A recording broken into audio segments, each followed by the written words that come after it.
Mesdames et messieurs, citoyens, citoyennes, camarades révolutionnaires, je vous remercie d'être venus aussi nombreux pour cette dernière partie de Rhétorica sur la question suivante, le charisme passe-t-il par le physique? Alors en cette belle journée du 20 février 2020 ou du 1er Ventose 228, ça dépend pour les 2-3 camarades bonapartistes ici, ça c'est pour vous, nous allons donc essayer de parler un petit peu de charisme, de physique, et pour cela, on va faire les choses bien, on va définir notre sujet. Alors, pour ceci, j'ai donc pris un dictionnaire, celui d'Alain Ray. Alors, pour ceux qui ne connaissent pas, Alain Ray, c'est quelqu'un avec qui vous pourriez être amené à jouer au Scrabble. Et au 4e tour, eh ben, il pourrait vous mettre des hypothéquiers sur le coin du plateau, sur les 3 mots compte triple, multiplicateur par 27, ça fait environ 1797 points. Et je me suis suffisamment ennuyé avec ma grand-mère le dimanche après-midi pour vous dire que votre partie est foutue. Alors, définissons un petit peu nos mots. Alors, charisme, ça vient du grec ancien. Ça veut dire charisein. Et ça veut dire être agréable à la vue de quelqu'un d'autre. On pourrait aussi retrouver le mot charisma, qui veut dire volonté de séduire. On retrouve ensuite le terme physique. Alors, ce qui est pratique avec le terme physique, c'est qu'il veut tout dire et rien dire à la fois. En effet, on a le côté, comme vous pouvez le voir, le monsieur que je ne connais pas, on peut voir du coup que le physique peut passer par un beau physique. Mais le terme est quand même polysémique. Et en effet, le physique représente aussi tout simplement l'enveloppe charnelle. Et à partir du moment où vous avez une matérialité dans le monde, eh ben vous disposez d'un physique. Alors, avant de parler un petit peu de mon exemple, surprise, surprise, de quoi vais-je bien pouvoir parler? Eh bien, je vais vous expliquer un petit peu mon schéma de pensée. Alors, je pense très sincèrement que lorsque une personne est charismatique, eh bien, ça passe, comme le terme est utilisé, par le physique. Alors, on peut toujours débattre. Est-ce que cet homme est charismatique grâce à 100%, grâce à son physique? Est-ce qu'il l'est grâce à 50%, 1%, le débat est ouvert. Mais une chose est sûre, c'est que ça ne peut pas être 0%. Alors, je vais du coup un petit peu parler de mon exemple. Alors, je ne sais pas si vous me connaissez. Je m'appelle Yves Harry Turk Potter. Et vous m'avez très certainement déjà vu dans ce reportage Arte sur moi et mon Erasmus à l'école de magie Poudlard. Alors, pour ceux qui auraient vécu ces 20 dernières années dans un congélateur, Harry Potter, ma vie et Poudlard, qu'est-ce que c'est? Alors, 2 petits exemples peut-être. Le sport avant tout. Vous savez, chaque établissement a son sport de prédilection. Par exemple, aux États-Unis, eh ben, on joue au football américain. Eh bien non. À Poudlard, on joue au Quidditch. Alors le Quidditch, qu'est-ce que c'est? C'est un sport où 7 enfants s'affrontent sur des balais à 20 mètres de hauteur pour lancer des ballons à travers des cercles. Alors ça a l'air sympa comme ça, sauf quand on tombe de 20 mètres, et surtout parce que ça va très très vite. Ça va jusqu'à, j'ai bien vérifié, jusqu'à 200 km/h. Un balai qui va jusqu'à 200 km/h. Vous vous rendez compte un petit peu? C'est la vitesse de pointe de Michael Schumacher. Mais pas à bord d'une Formule 1, non, sur des skis à Courchevel. Donc on peut voir un petit peu à quel point c'est dangereux. Autre exemple peut-être, Albus Dumbledore. Alors Albus Dumbledore, c'est le directeur de l'école de magie, et c'est quelqu'un d'assez impressionnant qui a très mal fini. En effet, la légende raconte qu'un chargé de TD qui n'était pas très content, peut-être parce qu'il n'y avait plus de DK dans la salle des profs, eh ben, l'a défenestré du haut de la tour, et ça s'est fini comme ça. Mais en réalité, Albus Dumbledore est une personne que l'on sous-estime grandement. Quand même quelqu'un qui a environ 500 ans de vie active dans la fonction publique. Et oui, et à ce niveau-là, c'est pas de la passion, c'est du squat. C'est littéralement du squat. Vous vous rendez compte? Il a commencé à cotiser à l'époque de William Shakespeare jusqu'à l'époque de Boris Johnson. Je veux dire, à part Valéry Giscard d'Estaing, personne n'a réussi à une telle prouesse. C'est quand même très impressionnant. Alors, hormis le fait qu'il ait très certainement préparé une retraite qui allait... qui allait très certainement représenter 2 briques par mois une fois à la retraite, eh bien, c'est quand même quelqu'un d'assez charismatique. Et je suis avant tout là pour vous parler du charisme du corps enseignant. Je vais cesser de critiquer le système pédagogique anglais qui ferait régurgiter son jambon beurre à Jean-Michel Blanquer. Alors, dans l'équipe pédagogique Poudlard, si vous voulez, il y a 2 équipes. Il y a ceux qui ont du charisme et ceux qui n'en ont pas. Alors, on va commencer par ceux qui n'en ont pas. Alors, ne vous inquiétez pas, si vous ne connaissez pas les noms, je vais vous décrire un petit peu les personnages. Nous avons, dans ceux qui n'en ont pas, le professeur Flitwick. Alors, le professeur Flitwick, il est assez intéressant parce qu'il fait 70 cm de haut. Alors, certes, ça n'a pas joué en sa faveur, hein, mais je me dis, heureusement qu'il est tombé à Poudlard, parce que les élèves sont quand même gentils. Je me dis quand même que 70 cm en REP+, à Saint-Denis, eh ben, il se serait fait manger. Donc heureusement pour lui. Mais le fait est qu'il n'a aucun charisme. Nous retrouvons ensuite le professeur Trelawney. Alors le professeur Trelawney est assez particulière parce que déjà sa matière n'a aucun sens. Elle enseigne comment deviner le futur, ça n'a aucun sens. Et surtout, c'est son charisme aussi qui n'a aucun sens puisqu'elle a clairement un style vestimentaire post-année hippie qui ne plaira pas à tout le monde, mais surtout qu'elle plane complètement. Elle est en permanence au-dessus du trafic aérien de Boeing, c'est incroyable. Alors, il y a 2 théories. Soit son thé n'est pas clean, soit c'est l'amiante de l'isolation qui a commencé à faire effet, et là, on ne peut plus rien faire pour elle. Ensuite, nous avons en dernière position l'homme qui est responsable de la défenestration d'Albus Dumbledore, le professeur Rogue. Alors, je ne critiquerai pas son physique, car en effet, c'est pas bien de se moquer des gens qui ont le charisme d'un bovin en plein pâturage. Non, ça ne se fait pas. Par contre, ce qui est certain, c'est que le professeur Rogue a réalisé la prouesse de rater pendant 20 ans l'agrégation de défense contre les forces du mal, ce qui fait qu'il a été réduit à faire des TD de chimie jusqu'à la fin de sa vie, ce qui est quand même très dommage. Alors, je suis avant tout là pour vous montrer aussi des exemples de personnes charismatiques, et pour cela, je vais faire un top 3. En effet, j'ai appris que j'étais filmé et que je serai bientôt sur YouTube, et moi je suis là pour faire atteindre les tendances YouTube en faisant un top 3 comme les meilleurs joueurs Fortnite. Alors, en 3e position, nous avons le célèbre Gilles de Roy-Lockhart. Alors Gilles de Roy-Lockhart, c'est un professeur de défense contre les forces du mal qui, grâce à son physique, est devenu charismatique. Mais l'histoire veut qu'il n'ait que ça pour lui. En effet, en termes d'arnaque, on découvre au fur et à mesure qu'il aurait de quoi faire rougir Patrick Balkany en personne. Donc non. Passons tout de suite au numéro 2, puisque le numéro 3, ça ne marche pas tant que ça, en fait. Le numéro 2, c'est bien entendu le professeur Lupin. Alors le professeur Lupin, il a quand même un charme naturel qui ne laisserait indifférent absolument personne, surtout qu'il nous fait de superbes punchlines made in China, de superbes proverbes qui pourraient plaire vraiment à tout le monde. Le seul souci, c'est que tous les 28 jours, il est potentiellement dangereux, il pourrait tuer tout le monde, son côté loup-garou ne pourrait pas plaire à chacun. Et enfin, nous avons le dernier exemple. En numéro 1, nous avons le professeur Alastor Maugrey. Alors le professeur Alastor Maugrey, c'est quelqu'un qui est très charismatique et c'est un vétéran de la guerre d'Afghanistan. Et l'histoire veut qu'il ait perdu à peu près tout ce que la nature lui avait fourni en double, comme sa jambe ou son œil. Alors certes, il doit très certainement dépenser 20 € de pressing à chaque fois qu'il veut manger une soupe bonduelle, mais le fait est qu'il est véritablement charismatique parce qu'il lui manque justement des membres et qu'on voit véritablement à travers lui son histoire, ce qui nous permet de montrer qu'il a du charisme grâce à son physique, mais ça signifie bien que le physique ne signifie pas forcément un beau physique. Ceci va donc conclure ma plaidoirie. Je souhaiterais du coup dire que ce classement est purement personnel. Veuillez ne pas être trop méchant dans les commentaires. Et surtout, ce qu'il faut bien comprendre, c'est que le charisme, ça dépend vraiment de chacun. On peut trouver qu'une personne est charismatique ou non, mais ce qui est certain, c'est que le physique est une constante. Je vous remercie.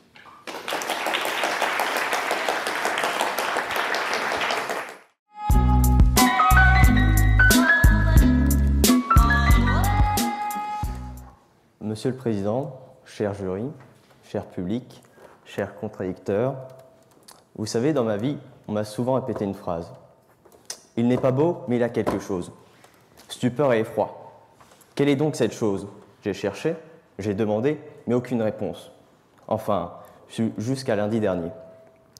Il devait être 23 heures quand j'ai reçu un mail m'annonçant mon sujet de plaidoirie. Le charisme passe-t-il par le physique? Thèse du non.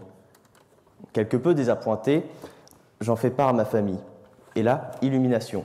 Ma grand-mère me dit deux choses. D'une part, qu'il faudrait parler de François Hollande car ça devrait faire rire. Ça aurait dû faire rire. Merci grand-mère, encore de bons conseils. Soit. D'autre part, plus lapidaire, elle me dit en ces termes, le charisme, c'est l'arme des gens qui n'ont pas su être beaux. Eureka, c'est donc cela, le charisme, cette petite chose à quoi on peut se raccrocher quand on est dépourvu d'un physique facile. Enfin, pas si sûr, ça serait trop facile d'affirmer cela sans réellement creuser la question. Je me suis donc trituré les méninges. Par un effort herculéen, j'ai ouvert un dictionnaire, le petit Robert, et je suis tombé sur la définition de physique. Excluant les théories saugrenues de physiciens, j'ai retenu que le terme physique renvoie à l'aspect général du corps, c'est-à-dire, par conséquent, à la beauté, mais aussi à tout ce qui entoure cette dernière, la taille, le regard, la musculature, certains diront grossièrement les courbes. Ma grand-mère n'a donc pas tort. Mais alors, on peut se demander, et on doit se demander, par quoi passe le charisme? Et qu'est-ce que le charisme? Est-ce véritablement l'arme des moches? Ou est-ce, à contrario, le bénéfice d'un physique agréable que seule une élite pourrait avoir? Dans un premier temps, il semblerait que le charisme soit une question de puissance. Il y a un rapport dominant-dominé qui ne passe non pas par le physique, mais bel et bien par le savoir, les connaissances ou encore le rang social. Les grands monarques français étaient empreints d'un fort charisme, Louis XIV ou encore Napoléon. Ils étaient petits, gringalés, mais ô combien charismatiques, encore aujourd'hui, car leur charisme émane de leur personne en tant qu'incarnation du pouvoir. C'est ce qu'ils représentent. À défaut d'Harry Potter, prenons l'exemple de Superman. Lorsqu'il porte son costume, il est fortement charismatique, mais quand il redevient Clark Kent, simple journaliste, tout disparaît, son charisme n'existe plus. La puissance rend légitime. Les militaires, les pompiers, les policiers dégagent un charisme, non pas d'eux-mêmes, mais pour ce qu'ils représentent. Je vous pose la question. Pourquoi donnons-nous si facilement de l'argent pour le calendrier des pompiers? Alors oui, certains diront que c'est pour les voir torse nu, mais ce n'est qu'un plus. La vraie raison, c'est l'admiration, souvent de leur fonction, incarnation d'un pouvoir moral de sauveur. Autre exemple, le fait d'écouter, d'obéir à un policier est fortement lié à son uniforme qui lui-même nous renvoie à des valeurs et une forme de pouvoir. C'est donc là où le bas blesse. Le charisme dépend de nos choix et conditions de vie, mais aussi des situations. En effet, il faut avoir la possibilité d'exercer le charisme, voire même de le découvrir. Le jeu d'acteur se découvre, puis s'exerce et se développe. Un acteur, finalement, est comme un militaire. Il porte un costume. Si Napoléon n'avait jamais été issu d'une bonne famille et conquis par son génie militaire le pouvoir, aurait-il eu tant de charisme? Une personne pourrait fort bien se révéler ô combien charismatique s'il avait le moyen de le prouver. Et oui, sans guerre, les généraux n'auraient aucun charisme. Le général Patton, s'il n'avait pas eu l'occasion de briller par ses opérations et sa façon et de montrer, sa façon de gérer ses hommes, de montrer son leadership, lui valant le respect de ses pairs. Mais ne vous détrompez pas, le charisme n'est pas qu'une affaire d'action, c'est aussi une affaire de beaux mots, de belles lettres, de punchline, comme disait Jones, de phrases assassines, souvent politiques. Exemple, quand Valéry Giscard d'Estaing, le 10 mai 1974, rétorque à François Mitterrand, en parlant de la répartition inégale des richesses, « Vous n'avez pas le monopole du cœur ». Phrase devenue mythique, venant balayer le reste du débat et propulsant VGE à la tête de la présidence. D'autres ont su galvaniser une foule, un peuple, par de simples discours. De Gaulle, 18 juin 1940, par une voix radiophonique, sans que le physique ne rentre en ligne de mire, couvrant des centaines, voire des milliers d'hommes et de femmes à le rejoindre pour continuer la guerre. Le charisme est donc lié à l'éloquence, à la bonne heure. Cette éloquence passe aussi par la gestuelle. Alors oui, certains diront que selon la définition donnée, la gestuelle fait partie intégrante du corps en ce qu'elle est mouvement, posture. Eh bien non, je ne suis pas d'accord. En effet, il faut séparer le geste de la chair pour mieux ressentir toute sa grandeur, sa puissance. Lorsque nous regardons un ballet contemporain, on peut lire et décoder des émotions de par la grâce du geste. Il faut faire abstraction du corps, qui souvent cache le mouvement, sa mécanique, sa kinésie. Ainsi, cela permet d'aller au cœur du geste. Et c'est ce qui fait le charisme si particulier d'une danseuse comme Martha Graham. Pour finir, et je pense qu'ici est l'idée essentielle, le charisme, c'est la confiance en soi.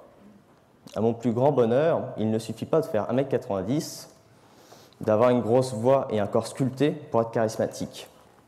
Le charisme est subjectif, puisqu'il peut apparaître ou disparaître dès lors que l'on parle et que l'on apprend à connaître quelqu'un. Une personne que l'on avait jugée au préalablement sans charisme, ou à défaut très charismatique, au premier abord, ne dégage rien, mais qui, par leur culture, leur ouverture d'esprit ou leur conversation, deviennent à nos yeux charismatiques par leur beauté intérieure. Ce qui compte, c'est découvrir la personne pour appréhender son charisme si particulier. Pour l'être réellement, il faut rester naturel dans ses attitudes, sa façon de parler et sa façon d'agir. Si on joue un rôle, la comédie, on ne peut pas être charismatique. Si on a peur d'être critiqué, d'être ridiculisé, c'est impossible. Pour l'être, il faut être vrai, même si cela n'est pas parfait. Et si je puis rappeler un conseil de Michel Blanc, oublie que tu n'as aucune chance, vas-y fonce, on ne sait jamais, sous un malentendu, ça peut marcher. Merci de m'avoir écouté.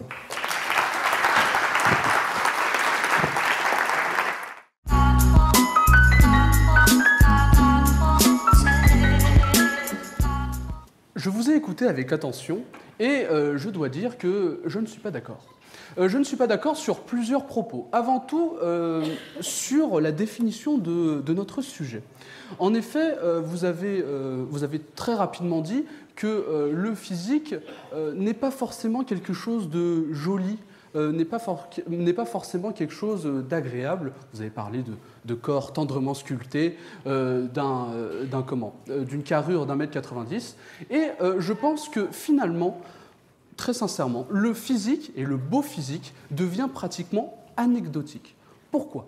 Vous avez pris plusieurs exemples. Par exemple, peut-on dire que le général de Gaulle est charismatique au travers de son appel du 18 juin ? Eh bien, je pense très sincèrement que lorsque l'on imagine une voix que l'on entend à la radio, eh bien, on n'imagine pas des sons, on n'imagine pas simplement l'air qui vibre pour entendre quelque chose d'intelligible. Non, on imagine très clairement la personne qui se trouve derrière. Derrière le terme de charisme, on retrouve le terme de la séduction et du fantasme. Et il est certain que vous ne pouvez pas fantasmer sur quelque chose qui n'est pas physique. Par exemple, on peut tout à fait dire qu'une idée est bonne ou mauvaise. On ne peut pas dire qu'elle soit charismatique ou non. C'est la personne qui la transmet qui est charismatique. Et cette personne a une enveloppe physique. Et donc, du coup, si on considère véritablement la définition du physique, non pas comme le côté esthétique, eh bien, en réalité, à chaque fois qu'une personne, ou même qu'un monument est charismatique, eh bien, elle a une empreinte physique. On peut la voir, on peut l'observer, on peut la ressentir. Et donc, du coup, je vais m'arrêter sur ce point-là. Pour moi, le physique, ça ne veut pas forcément dire beau physique. Je vous remercie.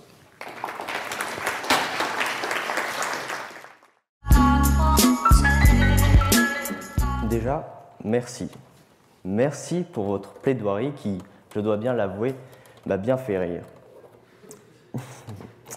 Mais aussi servi mon propos. En effet, c'est grâce à votre humour en ces lieux que vous avez pu montrer l'étendue de votre charisme. Or, arrêtez-moi si je me trompe, l'humour n'a rien à voir avec le physique. vous avez habilement rappelé la notion de séduction. Je tiens à préciser que l'idée de séduire vient du latin sedutio, qui voulait dire corruption. Si on reprend, comme vous l'avez fait il y a quelques semaines, le mythe de la caverne de Platon, ça voudrait dire que le physique, en ce qui est dans l'analyse du charisme, serait la phase où nous sommes dans un mensonge. Se baser sur le physique au premier abord pour dire qu'une personne est charismatique, c'est être dans un mensonge. Quand on apprend à la connaître, quand on apprend à connaître réellement la personne, avec la conversation et tout ce qui va avec, on se rend compte et on découvre par ailleurs la vérité que soit c'est le cas, elle est réellement charismatique, soit tout est balayé et il ne reste plus rien. Vous avez utilisé, durant votre plaidoirie, beaucoup d'exemples tirés d'Harry Potter, notamment Dumbledore et certains professeurs comme M. Lupin. Je tiens à rappeler que M. Lupin étant un loup-garou, excusez-moi, mais qui, en règle générale, est plutôt une personne très discrète, grande, un peu gringalée, mais sans réellement une prestance ou qu'il ne dégage rien en soi. Pour le cas de M. Dumbledore, le directeur de Poudlard, vous avez dit que finalement quelque chose ressortait de charismatique en lui par son physique, excusez-moi. Je ne suis pas d'accord. Quand nous regardons bien Harry Potter ou que nous lisons la saga, on se rend compte que c'est finalement par les connaissances, par le savoir et par ses conseils toujours au bon endroit, au bon moment, que M. Dumbledore fait l'entièreté de son charisme. Et je tiendrai à rappeler que le physique trépasse, or lui, le charisme reste, il demeure. Les particularités physiques qui créent le charisme ne sont que temporaires. Or, les idées, par exemple, de Paul Éluard, peuvent rester et trépasser des générations. Enfin, passer des générations, excusez-moi. Je vous remercie.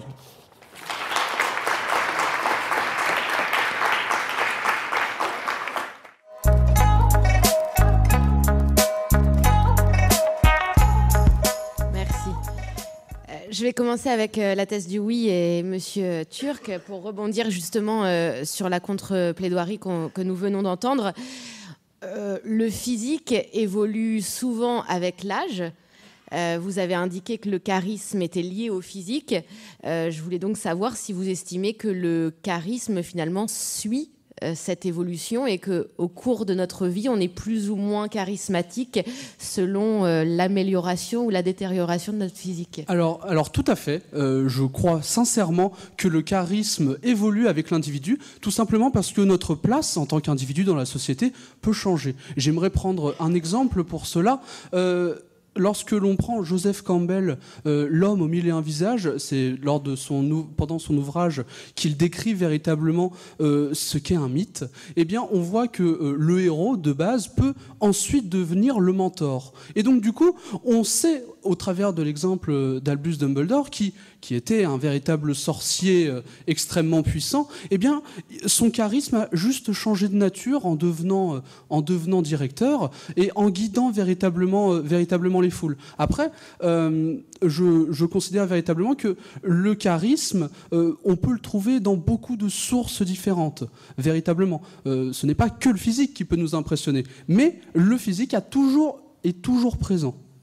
Après, on peut dire à quel point est-ce qu'il est présent, mais ça, c'est un autre débat. Je vous remercie. Et une autre question, vous avez bien dit que c'était lié au physique, mais qu'on n'avait pas besoin d'être beau pour être charismatique.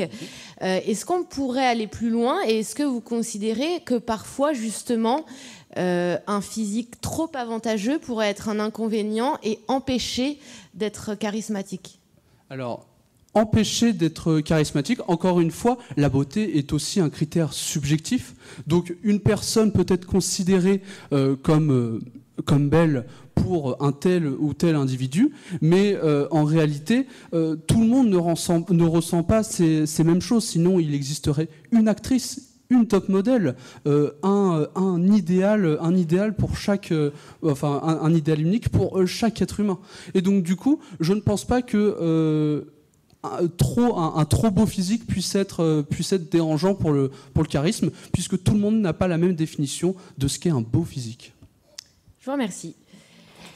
Pour la thèse du non, vous avez parlé tout à l'heure de l'éloquence pour parler du charisme. Alors justement, peut-on dire qu'il faut nécessairement ouvrir la bouche pour être qualifié de charismatique et qu'on ne peut pas être qualifié de charismatique au premier regard ? Comme dit auparavant, je pense que, pour reprendre le mythe de la caverne, on peut trouver au premier abord une personne charismatique uniquement parce qu'on la juge sur son physique. Mais quand on entame une conversation, on discute, on voit par exemple un manque de culture, ça repousse et on se dit « Ah non, finalement je me suis trompé ». C'est finalement, on découvre la vérité. Et je pense qu'on peut dire qu'une personne au premier abord est charismatique, mais c'est se mentir. Ok, je vous remercie. Dernière question. On sait que les critères de la beauté physique évoluent selon les époques. Les critères de la beauté féminine ne sont pas les mêmes aujourd'hui qu'ils étaient il y a 10 ans, il y a 100 ans. Est-ce que c'est la même chose pour les critères du charisme? Est-ce qu'ils évoluent selon les époques? Je ne sais pas si c'est les critères qui évoluent, mais en tout cas, oui, il y a cette part de subjectivité dans le charisme.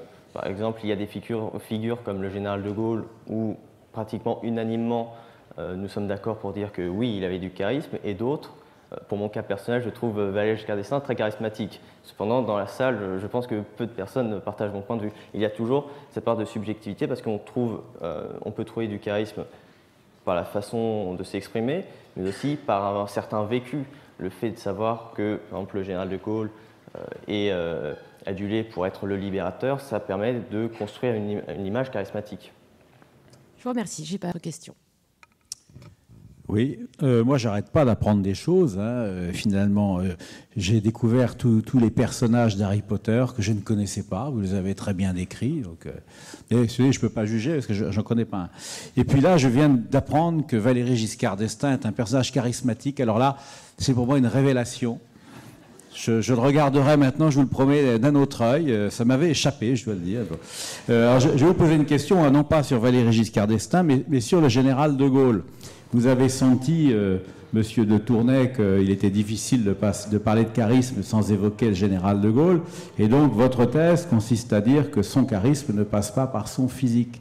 Est-ce que vous pourriez développer ce point? Est-ce que vous ne croyez pas que son visage très particulier, la façon très digne avec laquelle il marchait, son port de tête assez altier, vous pensez que toutes ces caractéristiques physiques n'ont pas du tout joué dans son charisme?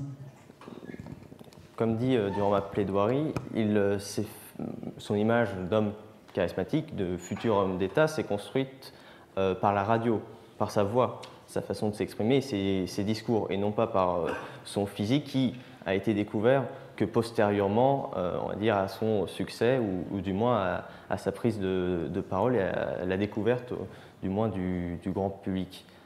Est-ce qu'après, postérieurement, son physique a joué dans la construction de l'image? Vous avez évoqué sa démarche particulière, ça renvoie à sa gestuelle, et je l'ai dit que pour moi, il y avait cette dissociation qu'il fallait effectuer, car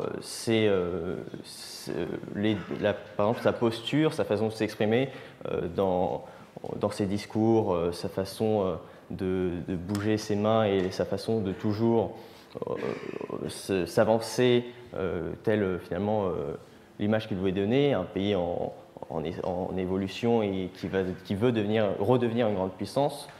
Ça peut jouer, mais ce n'est pas finalement son physique que nous regardons en premier, et ce n'est pas son physique qui est jugé, c'est surtout sa capacité, son leadership, comme j'ai pu le dire pour Patton.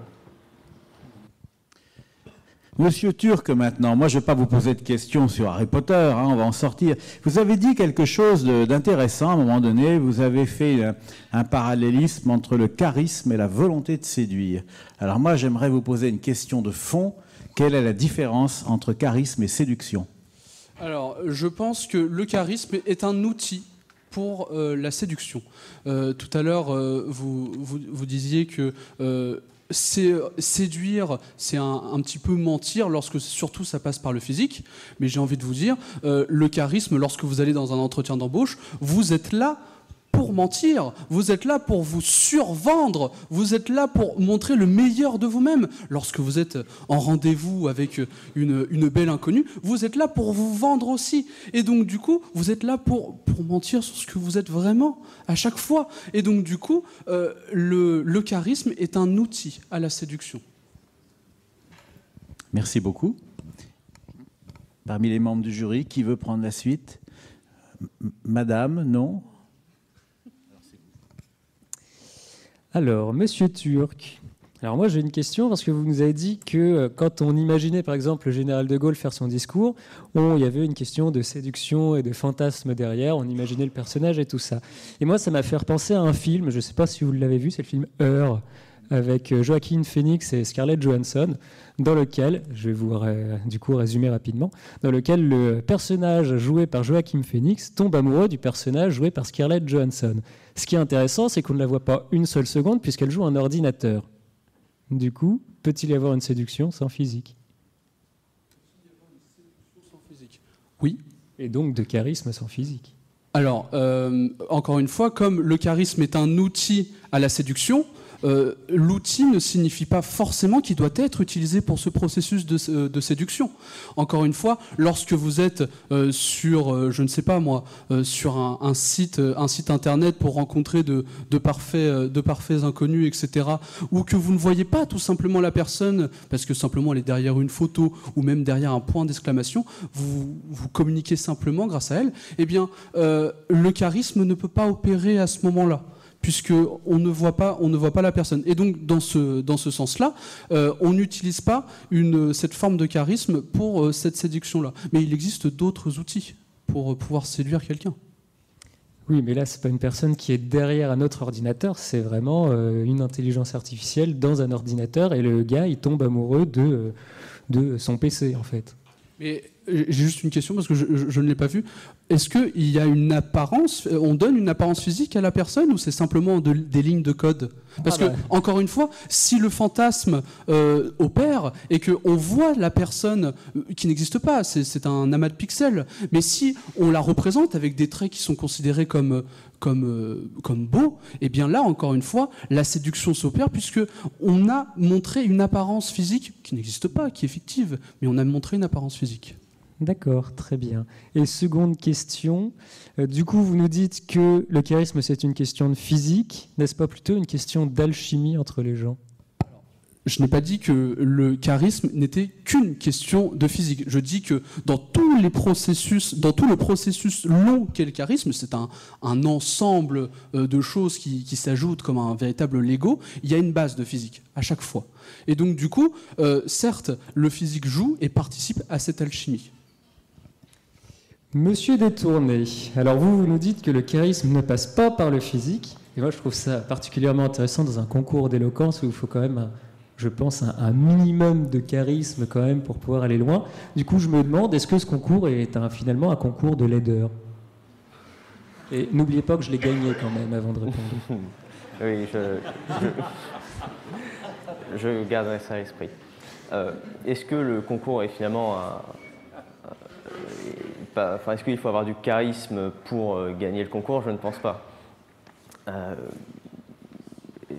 Si ce qu'on juge en priorité, je suppose, c'est l'idée, la construction derrière, c'est sa façon de réfléchir et non pas soit son apparence, soit sa façon de galvaniser une foule. C'est un plus, je dirais, mais en tout cas, je n'espère pas être noté sur soit ma beauté, soit ma façon de galvaniser une foule, sinon je suis mal parti. Très bien, très bien. Et alors, du coup, seconde question pour une question d'équilibre. on peut avoir un charisme en raison d'un physique avantageux.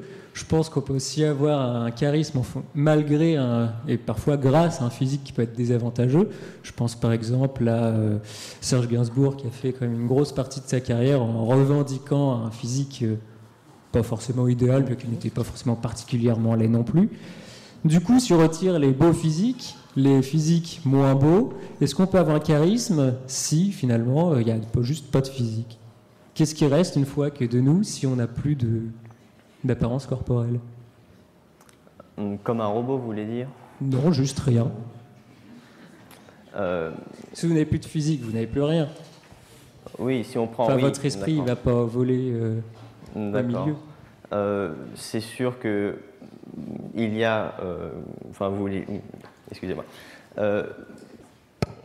S'il n'existe plus de physique d'enveloppe corporelle, s'il n'y a pas un moyen, puissais-je dire, de mettre une enveloppe dans, je ne sais pas, on pourrait dire l'intelligence qu'un être a, c'est évidemment qu'il n'y a pas de charisme, puisqu'il n'y a plus d'être. Le corps, l'enveloppe corporelle est une condition sine qua non de l'être humain. Et sans, évidemment, il ne peut pas y avoir de charisme, puisqu'il n'y a pas l'enveloppe qui permet le développement de l'intelligence et le développement des idées. Du coup, le charisme, il passe quand même un petit peu par le physique. Il ne passe pas par le physique. Le charisme, le physique est finalement le contenant du charisme. C'est ce qui permet à un être humain d'exister tout simplement. D'accord.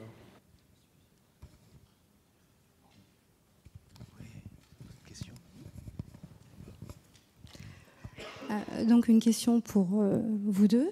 Est-ce que, donc pour le coup, la chirurgie esthétique pourrait influencer le charisme? Tout à fait. Tout à fait. Parce que puisque vous changez une partie de votre enveloppe corporelle, et bien donc du coup, vous modifiez véritablement votre apparence, et donc du coup, ça va influencer directement votre charisme, en bien ou en mal. Ça, c'est selon... on peut juger, encore une fois, puisque parfois ça se voit, la chirurgie esthétique, des fois ça se voit pas, des fois ça plaît, des fois ça plaît pas. Et encore une fois, le charisme et le physique sont deux choses tout à fait subjectives. Et donc, si on modifie son physique, eh bien, on modifie son charisme. Faire appel à la chirurgie esthétique, cela signifie que l'on a peu confiance en soi ou pas confiance en soi. Et le fait d'utiliser cette opération pour améliorer un point de notre physique, un point de notre corps qui nous déplaît, par exemple le nez, permet à la personne qui se sentait mal dans son corps de développer sa confiance en soi et par conséquent développer son charisme, comme j'avais pu le dire dans la plaidoirie. Très bien. Dernière question par Monsieur Usan. Monsieur Turc, j'imagine que quelqu'un de charismatique inspire à l'autre de l'admiration. Oui. Cherchons autre chose que ça peut inspirer. Mais si on reste que sur l'admiration, ça voudrait dire que ça passe donc, d'après votre thèse, forcément, on n'admire que du physique. On n'admire pas que du physique. Encore une fois, le charisme, c'est un ensemble, je reprends la thèse du Lego, le charisme, c'est un ensemble de briques d'origine tout à fait différente. Mais lorsque une personne est charismatique, on a toujours une base de physique. Mais on peut admirer quelque chose d'autre chez une personne charismatique. Mais le fait est que cette personne existe, cette personne a une enveloppe corporelle, et donc du coup, le physique participe forcément au charisme. On n'est pas obligé d'admirer que ça, puisque l'origine du charisme, selon les personnes, n'est pas forcément que due au physique. Merci. En fait, c'était un petit peu la même question. C'est du coup, voilà, j'admire quelqu'un de charismatique, et donc ça peut passer, vous avez parlé de beauté intérieure, il faut l'exprimer. Donc après, c'est donc à quel endroit vous distinguez le physique justement de cette expression orale, quoi. Orale pour la beauté intérieure, mais après, vous avez parlé de puissance, donc voilà, qu'est-ce qui va appuyer, va générer l'admiration au-delà du corps, et comment vous pouvez le détacher, quoi. D'accord. Comme j'ai pu le dire dans la plaidoirie, l'aspect physique concernant le charisme et l'introduction, on va dire, c'est la première chose qu'on voit chez une personne. Inéluctablement, on la juge par son physique, on se fait des faux semblants et on développe une certaine forme de critique sur la personne uniquement basée sur son physique. Je fais le distinguo entre admiration de la beauté intérieure et uniquement le physique, fût-ce la beauté, justement pour appuyer cette thèse-là qui voudrait que le physique, le charisme ne passe non pas par le physique, ça nécessiterait une sorte de transfert. J'ai essayé pendant ma plaidoirie justement d'ouvrir des portes, puis-je dire, en disant que, comme vous l'avez dit, ça passe par la puissance. On peut être charismatique parce qu'on représente quelque chose. Ça peut être aussi les actions. Patton, par exemple, finalement, c'est un ensemble et on peut prendre un exemple d'une personne qui ne peut se créer l'idée du physique. Je pense notamment à des personnes aveugles qui ne constituent pas le charisme d'un autre individu sur son physique car il n'a pas la capacité de le faire. Merci à tous les deux. Eh bien, il ne nous reste plus qu'à nous retirer pour délibérer.